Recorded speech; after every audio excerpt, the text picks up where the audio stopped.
India आघाडीच्या वतीनं गडहिंग्लजमध्ये आभार मेळावा आयोजित करण्यात आला।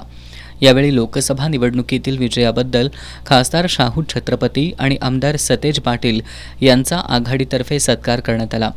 याप्रसंगी बोलताना आमदार सतेज पाटील यांनी खासदार शाहू छत्रपती यांची पुण्याई लोकहिताच्या सार्वजनिक कामांसाठी आणि जनकल्याणासाठीच वापरणार असून त्यांच्या माध्यमातून रस्ते, गटारी, हॉल बांधकामापेक्षा शाश्वत विकासासाठी प्रयत्न करणार आहोत अशी ग्वाही दिली। शाश्वत विकासासाठी दिल्लीतून जिल्ह्यासाठी काय काय आणता येईल यासाठी खासदार शाहू महाराज प्रयत्न करतील।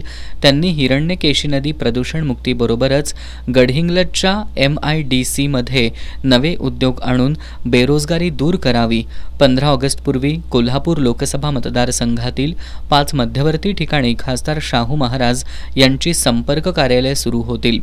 वैद्यकीय उपचारासाठी शिफारस पत्र देण्याबरोबरच लोकांच्या दैनंदिन अडचणी संपर्क कार्यालयाच्या माध्यमातून सोडवल्या जातील, परंतु बदली आणि किरकोळ कामासाठी त्यांना त्रास देऊ नये असं आमदार पाटील यांनी सांगितलं।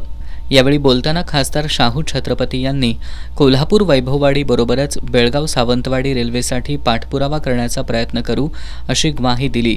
या मेळाव्यात राष्ट्रवादीचे शरदचंद्र पवार पक्षाचे जिल्हाध्यक्ष VB पाटील, ठाकरे गटाचे विजय देवणे यांचीही भाषणं झाली।